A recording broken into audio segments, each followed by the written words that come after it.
গিয়ে তাকে বলেছি, আচ্ছা আপনারা কোরআন মানেন, হাদিস মানেন না। এখন কথা হলো, হাদিস কেন মানেন না? তার কারণ হাদিস তো আল্লাহর কথা না। এখন হাদিস যা, ওই হাদিসের মধ্যে তো ভুল থাকতে পারে। আমি শেষে তাকে একটা বললাম, আচ্ছা আপনি আমাকে বলেন, আপনি কোরআন মানেন না, আপনি হাদিস মানেন না, কোরআন মানেন। কোরআন যে আল্লাহর কিতাব, কোরআন যে আল্লাহ কর্তৃক প্রেরিত, এর মধ্যে যে ভুল নাই, এ কথা কি ডাইরেক্ট আল্লাহ তাআলা আপনাকে এসে বলছে? যে না, আমাকে কিভাবে বলবে? তাহলে আপনি জানলেন কি করে কোরআনে ভুল নাই? কোরআন যে আল্লাহর কিতাব, এ কথা আপনারে কইল কেডা? যে এটা তো বিশ্বনবী মুহাম্মদ থেকে শুনেছি। কোরআন অবতীর্ণ হয়েছে কার উপর? মুহাম্মদ সাল্লাল্লাহু আলাইহি ওয়াসাল্লামের উপর। আপনি যদি মুহাম্মদ সাল্লাল্লাহু আলাইহি ওয়াসাল্লামকে না মানেন, কোরআন মানা সম্ভব?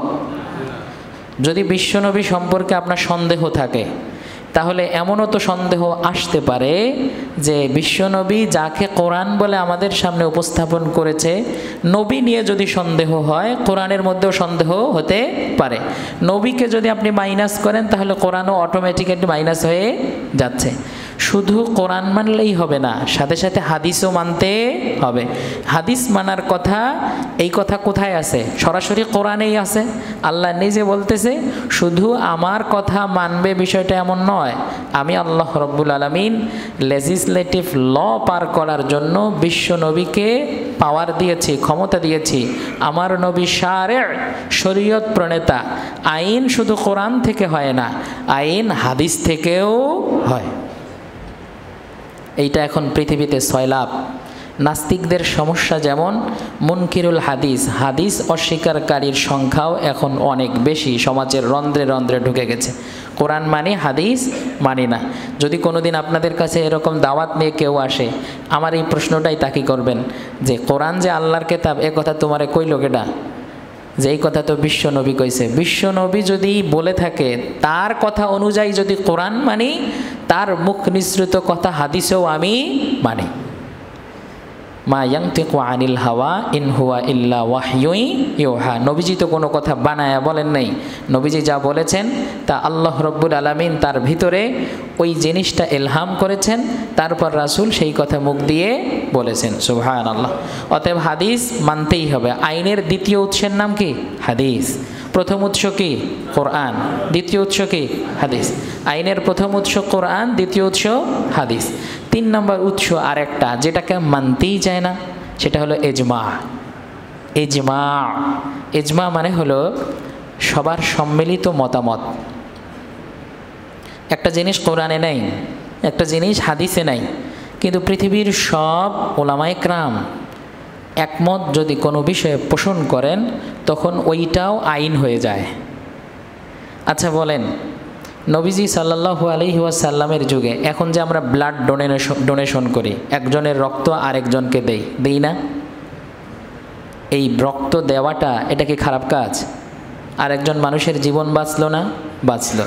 এখন পৃথিবীর সব উলামায়ে কেরাম একমত যে একজন মানুষের মুমূর্ষু অবস্থায় আরেকজন তাকে রক্ত দিয়ে হেল্প করবে, সাহায্য করবে, এইটা কল্যাণকর কাজ, এটা জায়েজ আছে, এটা করতে পারে। অর্গান প্লান্টেশন যেটা হয়, অঙ্গ প্রতিস্থাপন, ওইটাও জায়েজ আছে। এবার আপনারা আমাকে বলেন, ব্লাড ডোনেশনের উপরে কোনো হাদিস আছে? কথা কন না কেন? আছে? ব্লাড ডোনেশনের উপর হাদিস নাই, আয়াত আছে? তা আপনি কোন উৎসের ভিত্তিতে, কোন ধারায় আপনি এই ব্লাড ডোনেশনটাকে সাপোর্ট করতেছেন? মুসলমান তো কোনো কাজ ইসলামী আইনের বাইরে গিয়ে করতে পারে না, পারে না। তো আল্লাহ রব্বুল আলামিন রাসূল সাল্লাল্লাহু আলাইহি ওয়াসাল্লামের ওয়াফাতের পর বিশ্বনবী যখন আর দুনিয়ায় নাই, এবার খলিফা কে হবে? নবীজি সাল্লাল্লাহু আলাইহি ওয়াসাল্লাম তো বলে যান নাই যে আমার পরে খলিফা হবে আবু বকর, বলেছেন? বলেন নাই। তাহলে আবু বকর যে খলিফা হবে, এ মর্মে কোরআন শরীফে কোনো আয়াত আছে? তাও নাই। এখন কোরআনে কোনো আয়াত নাই, বিশ্বনবী থেকে কোনো হাদিসও নাই আবু বকর খলিফা হবে, এ বিষয়ে সব সাহাবায়ে কেরাম একমত হয়েছেন। সবাই যখন একমত হয়েছেন যে আমাদের পর, নবীর পর খলিফা হবে আবু বকর, সবার এই ঐক্যমতটাকেই ইসলামী আইনের উৎস কিংবা ইজমা বলা হয়। সুবহানাল্লাহ। তো আজও পর্যন্ত পৃথিবীতে কোনো আইন করার ক্ষেত্রে সব উলামায়ে কেরাম যদি কোনো বিষয়ে একমত পোষণ করে তাহলে ওইটাও আইনের উৎস হয়ে যায়। 4 নম্বর উৎসটা কি? কিয়াস। 4 নম্বর উৎসের নাম কি ভাই? কিয়াস। কিয়াস মানে হলো অনুমান। কিয়াস মানে হলো একটা আইনের উপর ভিত্তি করে আরেকটা আইন রচনা করা। আচ্ছা বলেন, মোবাইল ফোন সংক্রান্ত কিছু মাসআলা মাসাইল আছে না নাই? আছে। কোরআন শরীফ আমরা যখন পড়ি তখন অজুর দরকার আছে না নাই? অবশ্যই অজু করে তারপর কোরআন শরীফ স্পর্শ করতে হবে। এখন আপনার মোবাইল ফোনে তো কোরআন থাকে না? মোবাইলে মানুষ কোরআন পড়ে না? পড়ে। এখন মোবাইলে কোরআন পড়ার সময় আপনার অজুর দরকার আছে না নাই? অনেকেই বলতেছেন আছে। আছের পক্ষে কে কেন দেখি? মানে মোবাইলে কোরআন শরীফ পড়ার সময় অজু লাগবে। কে কে? 2 3 4 5 6 7 8 9 10 11 মাশাআল্লাহ, সবাই মুফতি। আর অজু লাগবে না এর পক্ষে কে কে আছেন? আর বাকি অনেকেই আছে যারা রুকুতে আছে, কোন কথা বলে কোন বিপদে পড়ি মাঝে মাঝে অবস্থা। আচ্ছা, এখন আপনি আমাকে বলেন, এই মোবাইল তো আবিষ্কার হয়েছে 1973 সনে, মার্টিন কুপার যে এটা আবিষ্কার করছে, হ্যাঁ, মোটরোলার ইঞ্জিনিয়ার। তো উনি 1973 সনে মোবাইল আবিষ্কার করছে। এরপর মোবাইলের উপরে মাসালা মাসাইল আসছে। এখন মোবাইলে কোরআন শরীফ পড়া যাবে নাকি যাবে না, এ মর্মে 1400 বছর আগে কোনো হাদিস থাকা কি সম্ভব? কোনো আয়াত জিবরিল এসে অবতীর্ণ করছে মোবাইল পড়ার সময় কি হবে? তো এখন আপনি এটা সমাধান দেবেন কিভাবে? আপনি নামাজ পড়তে দাঁড়াইলেন, দাঁড়ানোর সময়ে হঠাৎ আপনার রিংটোন বেজে উঠলো। ওই সময়ে আপনি রিংটোন কি বন্ধ করবেন, নাকি আপনার রিংটোনও চলবে তেলাওয়াতও চলবে? রিংটোন বন্ধ করবেন, এটা কোন হাদিসে পাইছেন? হাদিস আছে? আছে হাদিস আছে? আয়াত আছে? নাই।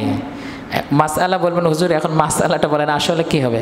মোবাইলে কোরআন শরীফ পড়ার সময় ওযুর দরকার নাই। তার কারণ কোরআন শরীফকে মাসহাফ বলা হয়।